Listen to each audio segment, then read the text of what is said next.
Puji Tuhan. Suara saya jelas, Bapak. Oke. Salam dan terima kasih buat kesempatan untuk menyampaikan firman di bulan yang pertama tahun 2023. Jadi selamat tahun baru dan Tuhan persiapkan untuk perkara yang luar biasa di tahun ini. Juga menyambut tahun baru nanti lusa ya. Kita berdoa supaya tahun baru ini kita menjadi lebih baik. Ya, walaupun mungkin kita melewati situasi kurang baik, kan hidup ini ganti-ganti musim. Tapi kalau kitanya selalu baik, maka akan terjadi yang terbaik juga. Puji Tuhan. Hari ini saya berada di Surabaya dan karena siang hari ini nanti saya melayani di UBS ya, pabrik emas di Surabaya itu, lalu kemudian hari Minggu saya melayani di GSJS Pakuwon, Pak Yogi ya. Terus kemudian Senin ke Pandaan, Selasa baru pulang ke Jakarta, Bapak. Kamis terus ke Kendari, doakan ya Pak supaya saya tetap sehat ya, supaya Injil tetap bisa diberitakan. Tapi kali ini di Kendari buat teman-teman Muslim, Pak. Jadi apapun agamanya, menurut saya kalau masalah rumah tangga itu rumitnya sama ya, dan jalan keluarnya pasti kebenaran gitu. Saya bersyukur juga dipercaya untuk melebarkan sayap ya. Kemarin saya juga melayani di Jombang, Bapak, itu kira-kira 190 orang Muslim ya. Saya bicara tentang, saya lebih banyak di ini Pak, visi dan keluarga dalam kehidupan hari-hari di pekerjaan maupun di pelayanan, gitu kira-kira begitu. Oke, hari ini saya mau menyampaikan firman, saya bergumul sebelumnya dan saya dapat tema itu sederhana banget.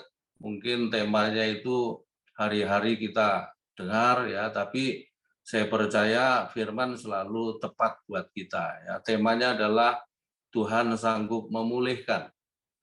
Tuhan sanggup memulihkan. Saya tadi sudah mendengar Pak Yongki menyampaikan bahwa Amerika sudah lolos dari krisis, maksudnya tidak termasuk krisis. Ini bukti bahwa berita-berita yang lalu-lalu itu katanya Amerika juga bakal krisis, ternyata prediksi manusia keliru juga. Makanya yang terpenting dalam hidup ini, apapun berita yang kita dengar, kalau kita pegang firman, biasanya yang terjadi itu pasti firman. Gitu ya. Oke, Ayub pasal yang ke-42 ayat 10. Ayat ini berkata begini, ini pasal terakhir dari kitab Ayub ya. Setelah Ayub melewati penderitaan yang cukup panjang ya. Makanya tema saya, khotbah saya pagi ini, malam ini di Amerika, Tuhan sanggup memulihkan. Lalu Tuhan memulihkan keadaan Ayub setelah ia meminta doa untuk sahabat-sahabatnya, dan Tuhan memberikan kepada Ayub 2 kali lipat dari segala kepunyaannya dahulu. Ya. Kalau kita belajar dari kitab Ayub, kita baca dengan teliti begitu, menurut saya Ayub itu bangkrutnya nggak tanggung-tanggung ya, mencapai miliaran rupiah kalau di Indonesia gitu ya. Dan bukan hanya itu, anaknya habis, istrinya mengkhianati, walaupun saya lihat nggak cerai ya. Kalau dari kisah akhirnya Ayub kan, dari pasal 42 ayat 10 ini kata pentingnya itu begini. Lalu Tuhan memulihkan keadaan Ayub setelah, kata setelah ini setelah dilakukan ya, setelah ia memintakan doa untuk sahabat-sahabatnya. Jadi pada waktu Ayub bangkrut, Ayub berantakan, terpuruk, itu ada 3 kalau nggak salah ya, teman-temannya mengunjungi Ayub ya, dan dalam waktu yang cukup panjang, mungkin tiap hari juga. Tapi isinya mereka itu malah menghakimi Ayub gitu ya. Malah seolah-olah menunjuk Ayub ini pasti ada salah, ada dosa gitu. Nah, memang kalau bicara penderitaan itu Bapak Ibu ada 3 jenis penderitaan. Yang pertama penderitaan karena dosa. Nah, ini ada juga. Ini jalan keluarnya hanya satu, bertobat, ya kan? Terus yang kedua ada penderitaan namanya karena ujian, ya. Nah, kalau ini pasti akan memperluas kapasitas kita, akan memperkokoh hidup kita kalau karena ini ujian, ya. Tapi yang ketiga itu karena sebenarnya bukan harus kita tanggung, tapi kita tanggung gitu. Nah, itu kayak penderitaannya Yesus itu, dan kita ini anak Tuhan kadang-kadang kita diizinkan juga menanggung penderitaan seperti itu, ya. Coba lihat, Anda lihat di layar itu wajah-wajah yang sekarang Anda lihat itu layak untuk menderita bagi orang lain, ya. Nggak apa-apa kalau sekali waktu itu diizinkan, berarti kita sedang melakukan apa yang dilakukan Yesus, ya. Tetapi yang dialami Ayub ini adalah penderitaan karena ujian, kalau menurut saya, ya. Lalu kemudian justru dipulihkannya 2 kali. Itu setelah dia memintakan doa buat teman-temannya. Teman-temannya yang mana? Yang tadi itu, yang bikin pahit dia, yang bikin luka dia. Jadi ada pesan bagus di sini, selama Anda belum mengampuni orang yang membuat Anda luka, Anda nggak akan pulih, kira-kira begitu. Jadi kita baru akan pulih kalau kita rela mengampuni orang yang melukai kita, ya. Mengampuni itu perintah, mengampuni itu keputusan, ya. Tapi melupakan tidak mungkin, ya. Melupakan itu tidak mungkin, ya. Tapi merelakan itu perjuangan. Harus rela gitu. Sampai betul-betul rela baru dipulihkan 2 kali lipat. Nah, yang saya mau ajak kita semua belajar, teman-teman di Zoom ini juga yang ikut di YouTube, ya. Saya menulis sebuah power statement yang sebenarnya ini saya ambil dari Ed Cole, cuman saya rubah sedikit, ya. Kekuatan kita bukan terletak pada otot kita, ya, tetapi pada karakter kita yang tetap tegar di masa sukar. Nah, ini makanya kekuatan kita yang sesungguhnya itu bukan terletak di otot kita, ya. Bukan pada waktu kita dalam keadaan baik-baik, tapi justru pada karakter kita yang tetap tegar di masa sukar. Ketika persoalan datang, kita tetap tenang, kita tetap menghadapinya, kita tetap menyelesaikannya, dan keluar sebagai pemenang, dan pindah kepada kapasitas yang baru. Makanya jangan pernah lari dari persoalan, jangan pernah lari dari tekanan. Karena apa? Justru tekanan, persoalan itu akan membuat karakter kita makin kuat. Dan kalau karakter kita kuat, maka kita akan dipercaya hal-hal yang lebih besar lagi. Hari ini kita mau belajar begini, apa sih yang membuat Ayub itu mampu bertahan sampai Ayub dipulihkan? Melewati masa krisisnya yang begitu panjang, dan Ayub dia mampu, dan kemudian sampai di ujung lalu kemudian dipulihkan oleh Tuhan, ya. Sebenarnya banyak sih pelajarannya, tapi saya ambil 3 yang sangat prinsip, yang sangat inti banget, yang sangat penting banget, dan nggak bisa dihindari oleh kita semua, ya. Yang pertama begini Bapak Ibu, Ayub itu hidupnya dalam kendalinya Tuhan. Nah, ini kita harus tahu, ya. Ini banyak orang kadang-kadang kalau sudah persoalan datang, masalah datang gitu, lupa bahwa hidupnya itu dalam kendalinya Tuhan. Makanya kadang-kadang dia lari daripada Tuhan. Ayub 1 ayat 10, ayat itu berkata begini, Ayub 1 ayat 10, ya.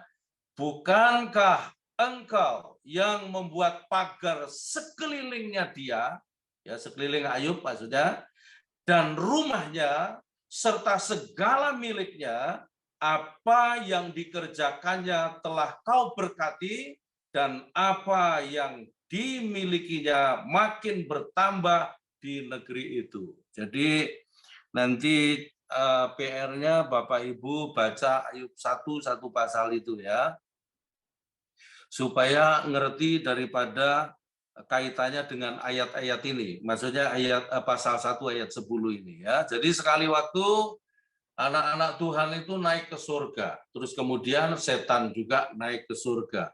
Dan Anda perlu tahu sampai sekarang ini setan juga masih naik turun surga, ya. memberi laporan tentang Anda, gitu kira-kira begitu. Ya, lalu kemudian di surga Tuhan tanya begini, Tan, maksudnya setan, bukan Nathan ya.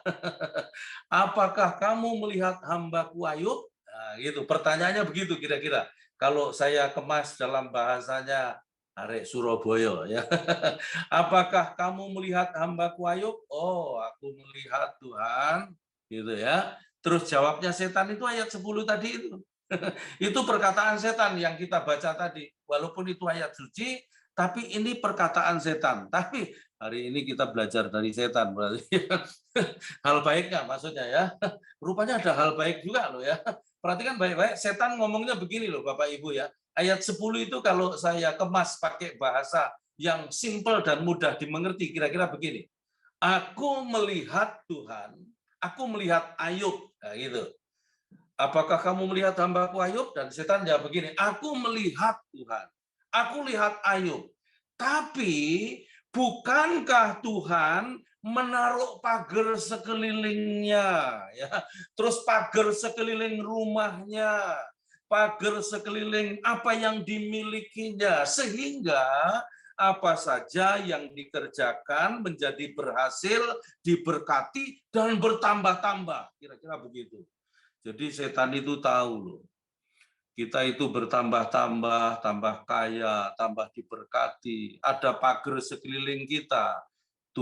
Setan juga tahu ya. Nah makanya setan nggak bisa ganggu kita ya. Kemudian Tuhan ngomong silahkan kamu ganggu, yang penting nyawanya jangan. Kira-kira begitu. Nyawanya milikku, nyawanya ada di bawah kuasaku, ya di dalam kuasaku. Kenapa sih setan itu bisa memberi pernyataan begitu? Aku melihat Tuhan. Tapi bukankah Tuhan taruh pagar sekelilingnya? Aku nggak bisa ganggu. Bukankah Tuhan taruh pagar sekeliling semua miliknya, kekayaannya, dan aku nggak bisa menjamah? Bukankah Tuhan taruh sekeliling rumahnya, pagar sekeliling rumahnya, anak-anaknya semuanya, kira-kira gitu, dan aku nggak bisa menyentuhnya, kira-kira gitu. Kenapa begitu? Nanti Anda baca ayat 5. Ayat 5 itu ternyata begini. Ayub itu tiap pagi kumpulkan anak-anaknya, lalu doakan mereka satu persatu. Jadi intinya begini, saudara, ya.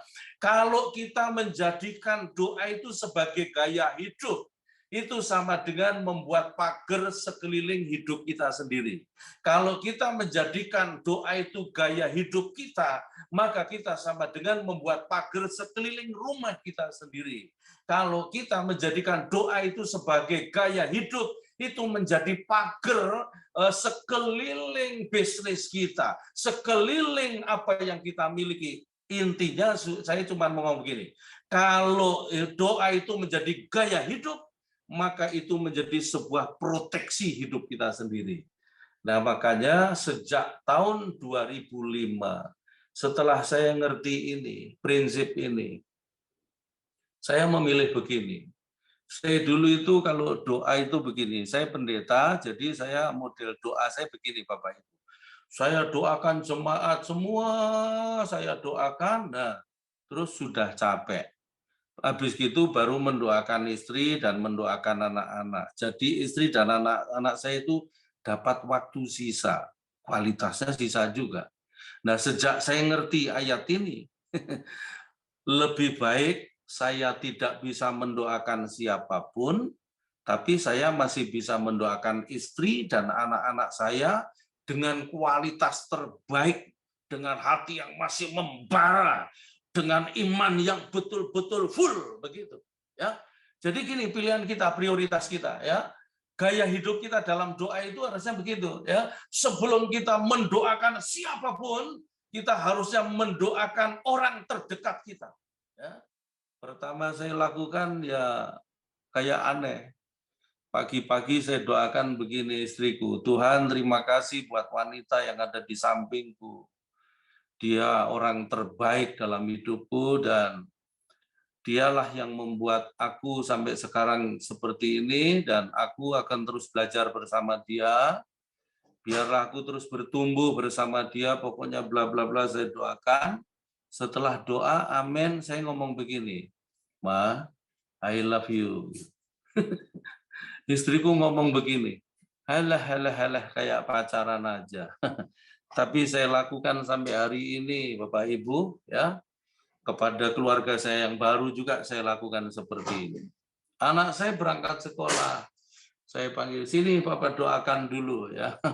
Tak taruh tanganku di atas kepalanya ya. Biarlah berkat-berkat yang pernah turun kepada Abraham, Ishak dan Yakub turun ke atasmu juga hari ini berlimpah-limpah, dan kamu berangkat dengan selamat, pulang dengan selamat, kamu diberkati di sekolahmu dan dalam hidupmu. Dalam nama Yesus, amin. Pertama saya lakukan, anak saya ngomong begini, tumben Pak, saya lakukan tiap hari. Jadi anak saya itu kalau belum saya doakan, dia akan cari saya, kemudian sodorkan kepalanya, Pak, belum didoakan. Nah, jadi gaya hidupnya. Dan sekarang anak-anak saya lakukan kepada keluarganya. Jadi menjadi penerus, terus-menerus menjadi kebiasaan gitu ya. Nah, Bapak Ibu, terus saya doakan rumah saya juga. Tuhan, hari ini aku buka rumahku. Selamat datang berkat-berkat Tuhan masuk rumahku. Jangan pagi-pagi kita sudah rebutan toilet, ya kan? Terus, ayo kita berkati rumah kita tiap hari, berkati keluarga kita. Boleh katakan amin, angkat jempolnya. Ya, nah gitu. Jadi doa itu harus menjadi gaya hidup. Supaya apa? Menyadarkan kita, hidup kita itu dalam kendalinya Tuhan. Nggak bisa diganggu setan tanpa seizin Tuhan. Jadi kalau sampai ada masalah, sampai ada gangguan, Anda tinggal ngomong aja. Ini berarti Tuhan izinkan. Dan kalau Tuhan izinkan, ujungnya pasti baik. Ujungnya pasti sesuatu yang dasar. Makin besarnya persoalan, makin besar juga berkatnya. Makin sulit masalah, makin manis juga ujungnya. Kira-kira begitu. Makanya Anda kalau ada persoalan begitu, kalau cuman kecil-kecil, kalau berani loh ya, kok kecil Tuhan, ya gitu, ya kan. Intinya gini, kalau ada persoalan datang, nggak usah bersungut-sungut, tetap bersyukur karena Tuhan itu selalu terbaik di ujungnya. Ya, jadi pertama, kenapa Ayub bisa melewati hidupnya, kesengsaraannya, karena dia hidupnya dalam kendalinya Tuhan. Yang kedua, mari kita lihat ayat pasal yang ke-23 ayat 10 sampai 12. Ayat itu berkata begini, yang kedua Ayub ketika dalam tekanan dia tetap taat kepada firman Tuhan. Ayatnya begini, Ayub 23 ayat 10 sampai 12. Karena ia tahu jalan hidupku, seandainya ia menguji aku akan timbul seperti emas, kakiku tetap mengikuti jejaknya, aku menuruti jalannya dan tidak menyimpang. Perintah dari bibirnya tidak kulanggar, dalam sanubariku kusimpan ucapan mulutmu. Jadi yang kedua itu walaupun dalam tekanan, Ayub ternyata memilih untuk pegang firman Tuhan, tetap taat sama firman, nggak menyimpang ke kiri dan ke kanan. Percayalah kadang-kadang itu dalam tekanan, tawaran-tawaran dunia itu manis sekali ya, tapi kita harus tetap pegang teguh firman ya. Di Indonesia banyak orang takut krisis juga. Ini sudah masuk tahun 2023, kalau menurut saya belum ada tanda-tanda ya, tapi ya nggak usah ditunggu maksud saya ya. Kan tahun kemarin katanya nanti kita akan masuk tahun gelap, kalau Indonesia begitu ya. Terus akan terjadi krisis energi, ngembetnya ke krisis pangan begitu. Tapi kalau bicara krisis begini loh Bapak Ibu ya, zamannya Abraham itu juga sudah ada krisis ya. Abraham itu begitu krisis dia lari ke Mesir. Terus dia ngomong begini sama istrinya, nanti kalau kamu ditanya orang jangan bilang kamu istriku ya, karena kamu cantik. Nanti kamu diambil, aku dibunuh. Nah ini risikonya orang kalau nikah sama wanita cantik. Ya. Bilang sama istrimu gini, untung kamu cantik. Ya. Dan betul, Sarah diambil. Pak Yonggi peluk malah ya. Ya. Sarah diambil. Terus ada orang tanya begini, Pak Ishak, kira-kira itu Sarah itu sudah tidur sama Firaun belum ya? Saya bilang nanti di surga kita tanya ya. Saya bilang ngapain kamu pusing-pusing mikirin itu? Saya bilang begini, yang pasti kalau menurut saya belum. Ya, kenapa? Karena Tuhan itu bikin prahara di istana Firaun, akhirnya ketakutan, lalu dilepaslah mereka. Ya. Dan perhatikan baik-baik, begitu keluar dari Mesir, Abraham diberkati menjadi sangat berlimpah-limpah. Jadi krisis yang dilewati Abraham membuat Abraham berlimpah-limpah berkat. Jadi ujungnya itu pasti baik gitu loh. Terus kemudian Ishak juga krisis sama ya kan?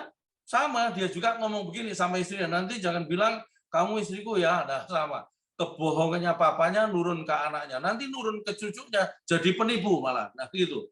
Makanya hati-hati ya, jangan pernah bohong karena bohong itu nurun ke bawah ya.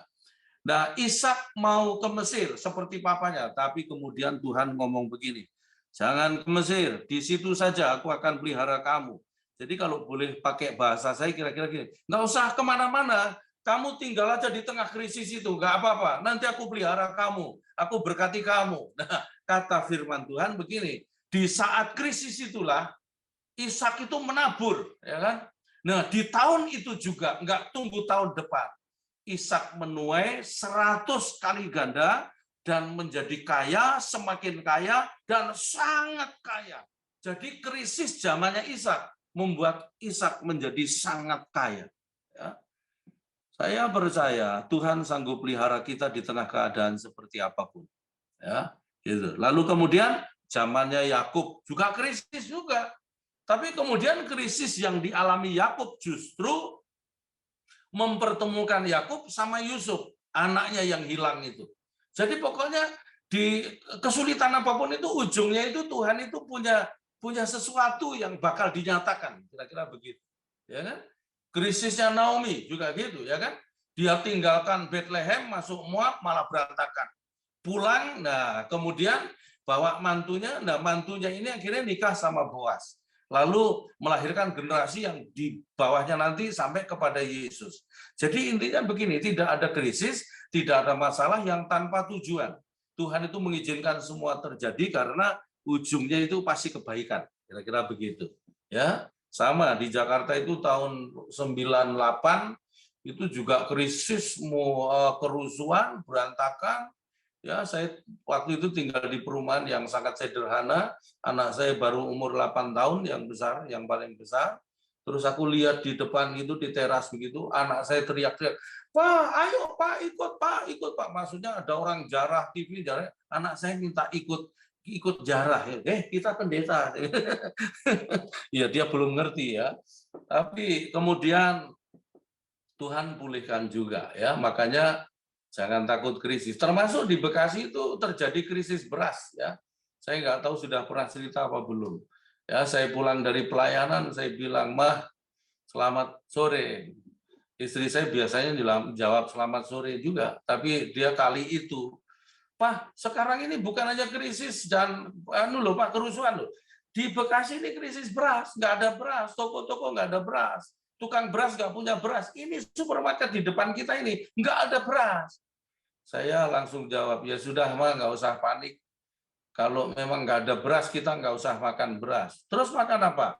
Makan nasi, saya bilang begitu. Wah, tambah ngeroeng dia. Ya, istri saya itu latar belakangnya yang almarhum ya. Itu atlet Bapak Ibu. Jadi keluar dari Senayan, masuk ladang Tuhan, dampingi pendeta itu prosesnya mahal banget ya. Nah, saya sendiri dari keluarga yang cukup menderita. Jadi saya kalau begitu udah biasa ngadepin kesulitan. Besok saya coba cek keliling Bekasi, betul nggak ada beras. Hari Jumat itu saya keliling. Hari Sabtu pagi tiba-tiba ada telepon bunyi. Saya pulang dari keliling itu saya ngomong begini, Mah, nggak usah khawatir, nggak usah takut ya, nggak usah panik. Pokoknya kalau Tuhan nggak izinkan beli beras, nanti Tuhan yang kirim beras ke rumah ini. Saya ngomong begitu dia diam, ya kayaknya bingung dia. Nah, besok pagi telepon bunyi, tring, dia yang ngangkat. Rupanya ada jemaah telepon. Tante, tolong kirim pengerja satu ke rumah. Dikirim pengerja. Pulang itu bawa beras 1 karung. Dan istriku ngomong, betul ya Pak ya, betul, makanya percaya ya, saya bilang begitu. Sore mau berangkat, Sabtu sore mau berangkat pelayanan saya ke Jakarta. Tiba-tiba jemaat di seberang jalan agak ujung begitu, jalan kaki, manggul beras sambil nenteng tas kresek. Selamat sore Bapak Gembala, selamat sore. Ya, pengerja saya satu ngomong, season 2 Om. Ya, season 3 besok pagi, saya bilang begitu.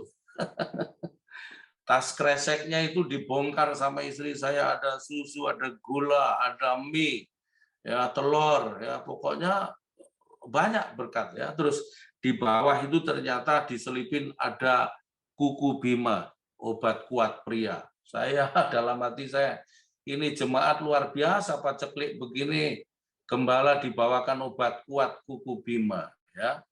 Saya taruh di atas kulkas, nggak sengaja ya, mungkin nggak tahu juga ya, diminum sama ibu mertua saya ya. Jadi ibu mertua saya minum obat kuat laki-laki. Terus itu hari Sabtu Bapak Ibu. Hari Minggu setelah ibadah, saya pulang dari ibadah. Di depan pintu rumah saya itu ada beras 1 karung.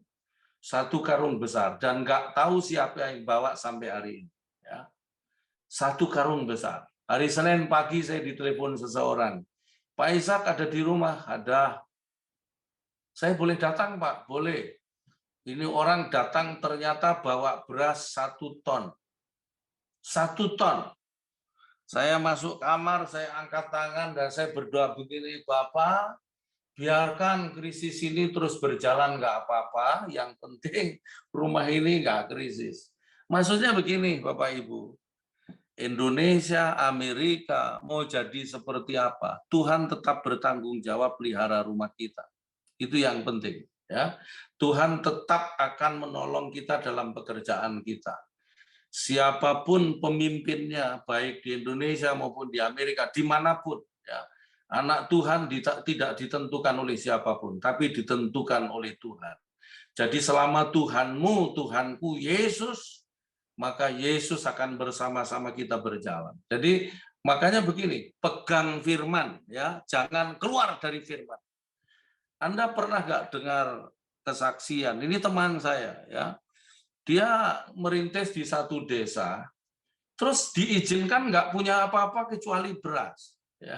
Dia berdoa itu begini sama istri, berlutut doanya di kamar, ya, di kamar dia berlutut berdoa. Dia doanya ya agak aneh sih, doanya itu begini. Tuhan, yang menaruh kami di tempat ini adalah Engkau, yang memelihara kami juga Engkau. Sekarang ini kami nggak punya lauk Tuhan, cuman punya beras. Kami minta lauk Tuhan. Kami sepakat suami istri berdoa. Doanya lucu sih. Mengusir roh miskin, roh gembel dalam nama Yesus. Ya. Amin. Begitu keluar di depan pintu kamar itu ada ikan bandeng 1. Kaget ya. Itu langsung dibersihkan, dimasak di dapur. Ya. Selesai makan, tetangganya bingung nyariin ikan bandengnya hilang. Ya. Rupanya ada ikan bandeng gondol nyuri kucing nyolong ikan bandeng tetangga, terus masuk rumah dia, pas lewat depan rumah dia, pas dalam nama Yesus kaget, jatuh ikannya, dia lari. Terus tanya sama saya, bro, yang begini halal nggak ya? Waduh, nggak tahu ini, soalnya kucing yang nyolong, kamu yang makan. Nanti kita tanya di surga, ya. Saya nggak tahu Bapak Ibu ini jalan keluar dari Tuhan apa bukan, tapi intinya kalau dalam penderitaan jangan menyimpang dari Tuhan, tetap pegang firman, ya. Ya, itu betul terjadi. Tapi yang nggak tahu ini halal apa enggak, ya nanti kita tanya di surga, ya. Jadi tetap pegang firman. Yang ketiga, kenapa Ayub dia berhasil melewati? Yang ketiga, mari kita lihat pasal 42 ayat 1 dan 2. Pasal 42 akhirnya Ayub sadar, ya. Oke. Pasal 42 ayat 1 dan 2, maka jawab Ayub kepada Tuhan, aku tahu bahwa Engkau sanggup melakukan segala sesuatu dan tidak ada rencanamu yang gagal. Ayat 5 dan 6. Hanya dari kata orang saja aku mendengar tentang engkau, tetapi sekarang mataku sendiri memandang engkau. Oleh sebab itu aku mencabut perkataanku dan dengan menyesal aku duduk dalam debu dan abu. Terus ayat 10 yang kita baca awal tadi itu. Saya sambung karena ini satu pasal ya. Ayat 10 berkata begini, pasal 42 itu. Lalu Tuhan memulihkan keadaan Ayub setelah ia meminta doa untuk sahabat-sahabatnya dan Tuhan memberikan kepada Ayub 2 kali lipat dari segala kepunyaannya dahulu. Jadi gini, kalau saya ceritakan kira-kira begini. Teman-temannya Ayub itu semua menghakimi, hatinya luka. Hatinya luka, dia marah, dia kecewa. Nah, dalam kekecewaan Ayub itu, lukanya Ayub itu Tuhan hadir. Tuhan hadir ngomong begini kira-kira, Ayub, waktu aku menjejakkan kaki-kaki langit di lautan itu, kamu ada di mana? Ya, pada waktu aku menaruh bintang-bintang di langit, kamu ada di mana? Jadi kalau saya boleh pakai kata-kata sederhana, Tuhan ngomong begini, kamu sok tahu Ayub. Ya, marah Tuhan. Akhirnya Ayub cabut perkataannya. Minta ampun, cabut perkataannya, merendahkan hati. Merendahkan dirinya di hadapan Tuhan, mengakui kebesaran Tuhan. Kira-kira begitu. Terus kemudian mengampuni teman-temannya. Bukan hanya mengampuni teman-temannya juga, tapi walaupun nggak ditulis, dia pasti mengampuni istrinya, ya kan? Istrinya yang tadinya kamu masih mau terus jadi orang saleh, ya, kamu sudah borokan begitu, sudah bangkrut, ya, sudah kutuki Allah dan matilah. Suami mana yang tetap mau digituin? Ya, saya yakin pasti marah, ya kan? Tapi Ayub ini saya lihat dia ampuni istrinya. Ya, nggak mungkin kalau nggak mengampuni terus punya anak lagi, ya kan? Gitu. Jadi Ayub betul-betul hatinya itu nggak punya kepahitan. Nah, makanya hari ini gini, sesulit apapun dan dikecewakan orang seperti apapun, kita nggak boleh memilih luka, tapi harus memilih hati kita sembuh. Ya, hati kita tetap merendahkan diri di hadapan Tuhan, terus tetap mengampuni orang, tetap beres dalam keluarga, maka berkat itu akan masuk rumahmu. Ya, itu sebabnya. Ayo, kalau ada orang yang melukai kita, jangan ditahan. Udah lepaskan aja pengampunan. Setelah itu, yang hilang dikembalikan, yang rusak dipulihkan, semua jadi lebih baik. Kita tundukkan kepala sebentar. Saya ingin Anda mengangkat tangan dua-dua bersama saya. Dan kalau ada di antaramu yang sekarang ini ternyata masih luka dengan orang lain, termasuk luka sama pasanganmu, tidak ada pilihan lain kecuali mengampuni. Saya beri kesempatan Anda 30 detik untuk mengampuni orang-orang yang telah membuatmu luka dan lepaskan berkat dan kemudian ampuni dia, jadikanlah orang itu orang yang setiap hari Anda doakan. Terima kasih Bapak. Terima kasih Bapak. Biarlah mereka mengampuni orang-orang yang telah mengecewakan mereka. Mereka mengampuni orang-orang yang telah membuat hati mereka luka. Dan sekarang kami mengangkat tangan kami dua-duanya kepadamu.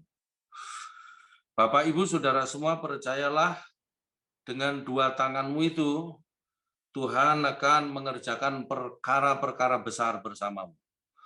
Dengan dua tanganmu itu, pekerjaan yang dipercayakan kepadamu akan berhasil, akan berlipat kali ganda, supaya dunia tahu bahwa engkau adalah anak Tuhan.